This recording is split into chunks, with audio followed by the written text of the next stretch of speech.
যাদবপুর বিশ্ববিদ্যালয়ে ছাত্রীর রহস্য মৃত্যু। যাদবপুর থানায় গেলেন ছাত্রীর মা বাবা।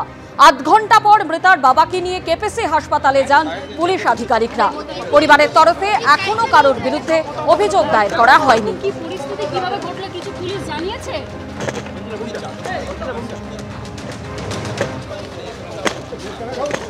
কাকু, মেয়ের মৃত্যু হলো কি করে কিছু জানতে পারছেন? কোনো বন্ধু বান্ধব জড়িত রয়েছে? হঠাৎ করে যাদবপুর বিশ্ববিদ্যালয় একেবারে ক্যাম্পাসের মধ্যে গতকাল একটা অনুষ্ঠান চলছিল, আর সেই অনুষ্ঠান দেখার পরই একজন ছাত্রী তার দেহ 4 নম্বর গেটের পাশে যে ঝিল রয়েছে অচৈতন্য অবস্থায় সেখান থেকে উদ্ধার হলো এবং তারপর তাকে হাসপাতালে নিয়ে গেলে চিকিৎসকরা মৃত বলে ঘোষণা করলেন। যাদবপুর বিশ্ববিদ্যালয় ক্যাম্পাসের মধ্যে পর্যাপ্ত নিরাপত্তা কি তাহলে নেই? এই প্রশ্ন সবথেকে গুরুত্বপূর্ণ হয়ে দেখা দিচ্ছে। অন্যদিকে কলকাতা পুলিশের গোয়েন্দা বিভাগ তারা কিন্তু তদন্তে নেমেছেন। আমাদের দুই প্রতিনিধি সরাসরি আমাদের সঙ্গে রয়েছেন, সুকান্ত মুখোপাধ্যায় এবং কৃষ্ণেন্দু অধিকারী। আমি প্রথমেই কৃষ্ণেন্দুর কাছে চলে যাব। কৃষ্ণেন্দু, এ তো প্রথম নয়, যাদবপুর বিশ্ববিদ্যালয় ক্যাম্পাসের মধ্যে যথেষ্ট সংখ্যায় সিসিটিভি আছে কিনা পড়ুয়ারা এখনো অভিযোগ করছেন যে তা নেই। বারবার বলা সত্ত্বেও কেন নেই? পর্যাপ্ত নিরাপত্তা রক্ষী আদৌ কি ছিল? তাহলে এ ধরনের একটা মর্মান্তিক ঘটনা কি ঘটতে পারত?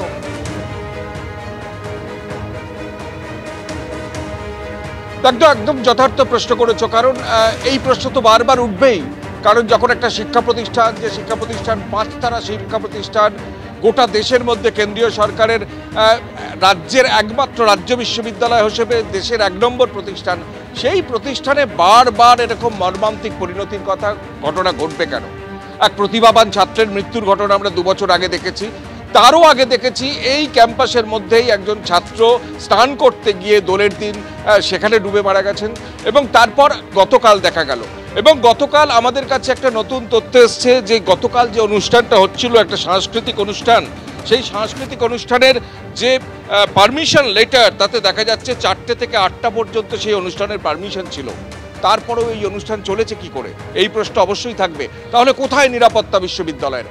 একজন ছাত্রী, 21 বছর বয়স, বেলঘরিয়ায় বাড়ি, তিনি কলকাতায় যাদবপুরে ইউনিভার্সিটিতে ইংরেজিতে স্নাতক স্তরে 3rd ইয়ারের স্টুডেন্ট, এবং তিনি সেই প্রোগ্রাম দেখতে দেখতে হঠাৎ কেন সেই ঝিলের কাছে যাবেন এবং কেনই সেখানে পড়ে যাবেন?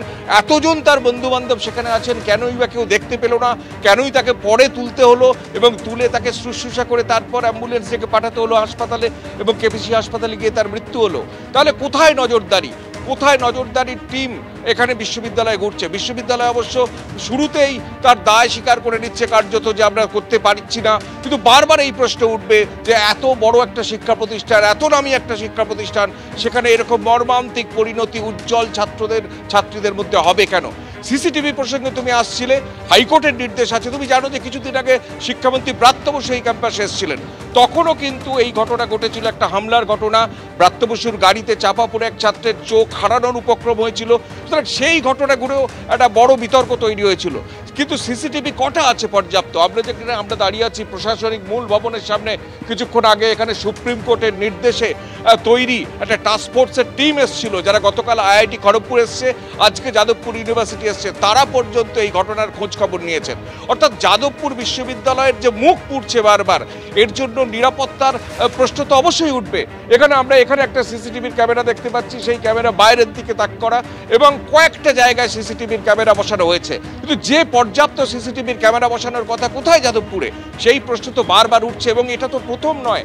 অধিকাংশ ক্ষেত্রে যাদবপুরে দেখা যাচ্ছে যে ঘটনা ঘটছে, বারবার এই ঘটনা ঘটছে, এবং সেই ঘটনার পর কর্তৃপক্ষ একটু তৎপর হয়, তারপর কিছু পদক্ষেপ করে, আবার সেই আগের অবস্থা।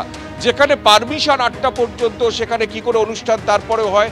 যেখানে একজন ছাত্রী অনুষ্ঠানের মধ্যেই আছেন, সেখানে কি করে তিনি হঠাৎ করে সবার মধ্য থেকে গিয়ে জলের মধ্যে চলে যান, এবং সেখানে গিয়ে তার মৃত্যু, সেখানে গিয়ে তার অচৈতন্য অবস্থায় তার দেহ পাওয়া যায়, এবং সেখানে ছাত্ররাই তাকে তুলে এনে হাসপাতালে পাঠানোর পর তার মৃত্যু হয়। এই ঘটনা এই নিয়ে তো প্রশ্ন উঠবেই।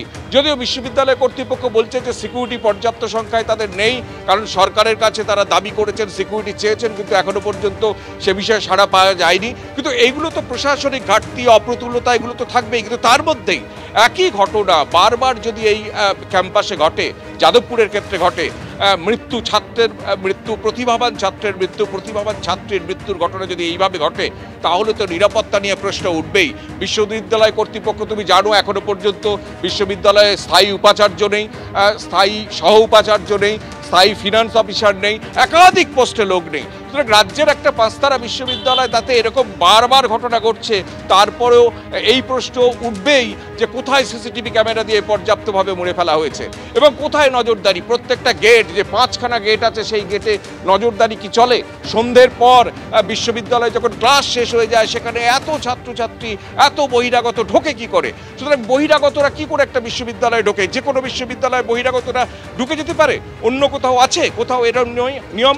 সুতরাং যাদবপুর বিশ্ববিদ্যালয়ের যে ঢিলে ঢালা এই যে নিরাপত্তা, এবং যার পরিণতিতে এরকম ছাত্রের মৃত্যু হয়, এরকম ছাত্রীর মৃত্যু হয় এবং এরকম রহস্যজনক মৃত্যু, পুলিশ এসছে গোটা বিষয়টা তদন্ত করে দেখতে। বিশ্ববিদ্যালয়ের তরফে এখনো পর্যন্ত পুলিশে অভিযোগ করা হয়নি, পুলিশকে ইনফর্ম করা হয়েছে, কিন্তু বিশ্ববিদ্যালয়ের যেটা আরও একবার মুখ পুরল, যে একজন জাতীয় একটা দল, যে খড়গপুর আইআইটির পর আজকে 4 সদস্যের প্রতিনিধি দল, স্টাফ ফোর্স, যেটা সুপ্রিম কোর্টের নির্দেশে তৈরি হয়েছে, এবং তার দায়িত্ব মানসিক স্বাস্থ্য নিয়ে বিভিন্ন উজ্জ্বল শিক্ষা প্রতিষ্ঠানে কেন মানুষ এত সুইসাইড করছে সেগুলো খতিয়ে দেখা, সেই টিম এসে আজকে তারা জানতে চাইছেন যে যাদবপুরে গতকাল কি হয়েছে, একজন ছাত্রী কি করে মারা গেছেন। সুতরাং এই ঘটনা রাজ্যের এই যে শিক্ষা প্রতিষ্ঠানের যে শ্লাঘা, সেই শ্লাঘার পাশাপাশি এই প্রশ্নগুলোই অবশ্যই থাকবে যে যাদবপুরের মতো একটা বিশ্ববিদ্যালয়, সেই বিশ্ববিদ্যালয়ে বারংবার এই ঘটনা ঘটবে কেন? বারংবার এই ঘটনা ঘটবে কেন? কর্তৃপক্ষের দায়িত্ব কতটা?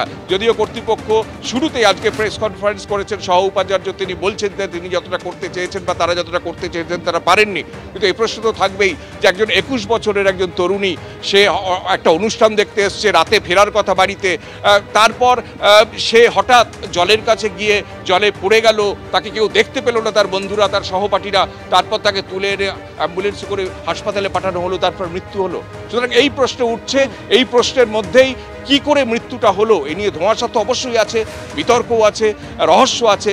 পুলিশ গোটা ঘটনার তদন্ত করছে, পুলিশের একটা টিম এসছে 4 নম্বর গেটের একদম সঙ্গে থাকো। যাদবপুর বিশ্ববিদ্যালয়ে ছাত্রীর রহস্য মৃত্যু এবং পরতে পরতে রয়েছে ধোঁয়াশা, কি করে ওই ছাত্রীর মৃত্যু হলো, এবং ইতিমধ্যে বিশ্ববিদ্যালয় চত্বরে কলকাতা পুলিশের গোয়েন্দা বিভাগের সায়েন্টিফিক টিম তারা পৌঁছে গিয়েছে। সরাসরি আমাদের প্রতিনিধি সুকান্ত মুখোপাধ্যায় আমাদের সঙ্গে রয়েছেন। সুকান্ত, এটাই মূল প্রশ্ন যে বিশ্ববিদ্যালয়ের ভেতরে নিরাপত্তা কোথায়, কিভাবে ওই ছাত্রের মৃত্যু হলো? ইতিমধ্যেই কলকাতা পুলিশের গোয়েন্দা বিভাগের সায়েন্টিফিক টিম সেখানে পৌঁছে গিয়েছে, কি কি বিষয়ে তারা পরখ করে দেখছেন, কি জানতে পারছো?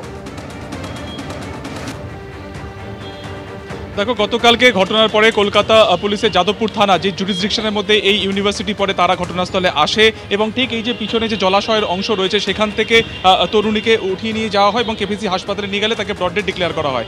আজকে সেই ঘটনায় কিছুক্ষণ আগে প্রায় 45 মিনিট ধরে কলকাতা পুলিশের ডিটেকটিভ ডিপার্টমেন্টের যে সায়েন্টিফিক উইং রয়েছে তারা এখানে আসেন এবং যে কলকাতা পুলিশের ডু নট ক্রস ক্রাইম সিনের যে ট্যাগ রয়েছে সেখানে তারা ঢোকেন, বিভিন্ন অ্যাঙ্গেল থেকে ছবি তোলেন, ভিডিওগ্রাফি করা হয় এবং সেখানকার ফুটপ্রিন্ট থেকে শুরু করে যাবতীয় বিষয় তারা খতিয়ে দেখেন। তোমাকে আরও একবার ছবিটা দেখাবো, ঠিক যেখানে গ্রিলের যে ভাঙা অংশ তুমি দেখতে পাচ্ছ, সেই গ্রিলের ভাঙা অংশের থেকেই সম্ভবত তরুণী পড়ে গিয়েছিলেন, সেটাই মনে করা হচ্ছে প্রাথমিকভাবে। এখন তিনি নিজে পড়ে গিয়েছিলেন নাকি ঘটনার আগে তার সাথে কোনো রকম অস্বাভাবিক আচরণ করা হয়েছিল, তার জেরে তিনি পড়ে গেছিলেন, পুরো গোটা বিষয়টি কিন্তু তদন্ত সাপেক্ষ। এই মুহূর্তে তোমাকে একবার দেখাবো ঠিকই যে ঘটনাস্থল যেখানে গ্রিলের ভাঙা অংশটি রয়েছে তার ঠিক পাশে 2টি কালো গেট তুমি দেখতে পাচ্ছ। ডান দিকের যে অংশ সেটি লেডিস টয়লেট এবং তার বাঁ দিকের যে গেটটি দেখা যাচ্ছে সেটি হচ্ছে জেন্টস টয়লেট। বা ডান দিকের যে অংশের যে গেটটি দেখা যাচ্ছে সেই শৌচালয়ের ভেতরে ঢুকেও কিন্তু যারা সায়েন্টিফিক উইংয়ের যারা তদন্তকারীরা রয়েছেন সেখান থেকে তারা নমুনা সংগ্রহ করেন, সেখান থেকেও তারা ছবি তোলেন এবং বাইরে থেকেও তারা একাধিক জায়গাতে আশপাশ যে জায়গা রয়েছে, পুরো যে পেরিফেরি রয়েছে পুরো জায়গাটা তারা কিন্তু ভালো করে দেখেন। এবং প্রশ্ন হলো যে গতকালকে 10টা থেকে 10:30 যে সময় ঘটনাটি ঘটেছে বলে মনে করা হচ্ছে, এই যে কমন প্যাসেজ, অর্থাৎ এই হচ্ছে আর্টস বিল্ডিং, এই আর্টস বিল্ডিংয়ের পিছনের অংশে হচ্ছিল সেই রুহানিয়াত বলে অনুষ্ঠানটি, সাংস্কৃতিক অনুষ্ঠানটি। এই প্যাসেজ থেকে তরুণী গিয়েছেন এবং এই যে সামনে সিসিটিভি রয়েছে, এই সিসিটিভি ডিরেকশন হচ্ছে সামনের 4 নম্বর গেট, অর্থাৎ গেট থেকে কারা ঢুকছে বেরোচ্ছে সেটা বোঝা সম্ভব, আবার ঠিক সিকিউরিটি গার্ডের যে রুম রয়েছে সেখানে দুটি সিসিটিভির যে অভিমুখ রয়েছে সেটি থেকে দেখা সম্ভব হচ্ছে এই কমন প্যাসেজটি। কিন্তু মাঝখানের যে গলির অংশ, অর্থাৎ যেখান থেকে তরুণীকে পাওয়া যায়, অর্থাৎ এই যে ডান দিকের যে অংশ যা কলকাতা পুলিশের তরফে আটকে দেওয়া হয়েছে, এইখানে তরুণী কি একা ঢুকেছিলেন নাকি তার সাথে আরও কেউ ঢুকেছিলেন, এই বিষয়টি কিন্তু আপাতত তদন্ত সাপেক্ষ এবং এইখানটাতেই বলা যেতে পারে মূল রহস্য, যে তিনি এর ভেতরে যাওয়ার পরে তিনি পড়লেন কি করে, তিনি কি শৌচালয় ব্যবহার করে বেরোনোর সময় পড়েছিলেন নাকি সেই সময় আরও কেউ ছিল, গোটা বিষয়টি কিন্তু দেখা হচ্ছে। এবং ইতিমধ্যে পরিবারের তরফে, অর্থাৎ মৃত পড়ুয়ার বাবা মা তারা থানাতে গিয়েছেন, সেখানে তারা কথা বলছেন পুলিশের সাথে, কিন্তু এখনও পর্যন্ত পুলিশের পরিবারের তরফে কিন্তু কোনো লিখিত অভিযোগ দায়ের করা হয়নি এই ঘটনাকে কেন্দ্র করে। যদিও পুলিশের তরফে অর্থাৎ যাদবপুর থানার তরফে একটি ইউডি কেস অর্থাৎ আনন্যাচারাল ডেথ বা অস্বাভাবিক মৃত্যুর মামলা রুজু করা হয়েছে এবং তারা বোঝার চেষ্টা করছেন এই সিসিটিভি ফুটেজ থেকে যে সময় তাকে এই গলি থেকে ঢুকতে দেখা গেছে সেই সময় তার সাথে আর কেউ ছিল কিনা। আর একবার ছবিটা দেখাবো। এই হচ্ছে কমন প্যাসেজ এবং এই যে গোটা জায়গাটা সেটা কিন্তু কার্যত অন্ধকারই থাকে। এখান থেকেই সম্ভবত পড়ুয়া যান, সামনে দুটি টয়লেট রয়েছে, একেবারে প্রথম থেকে টয়লেটটি হচ্ছে লেডিস টয়লেট এবং সেখানেই কিন্তু সায়েন্টিফিক উইংয়ের যারা আধিকারিকরা রয়েছেন সেখান থেকে তারা নমুনা সংগ্রহ করেন এবং সেটা তারা ভালো করে খতিয়ে দেখেন। পুরো জায়গাটিকে আপাতত ব্যারিকেড করে দেওয়া হয়েছে এবং এই যে গোটা পুকুরটাকে জলাশয়ে এই একেবারে সুকান্ত, ঠিক যে জায়গায় দুর্ঘটনা ঘটেছিল অর্থাৎ প্লেস অফ অকারেন্স সেটা কিন্তু একেবারে ঘিরে দেওয়া হয়েছে। এই মুহূর্তে ঘটনা ঠিক পরে ভাইরাল ছবি আপনাদের দেখাবো, ছবিটা শুধু একবার দেখুন। বিশ্ববিদ্যালয় ক্যাম্পাস যাদবপুর, একটি 5 তারা বিশ্ববিদ্যালয় ক্যাম্পাস, তার মধ্যে ঠিক কি পরিস্থিতি, কি কি জিনিস পড়ে রয়েছে।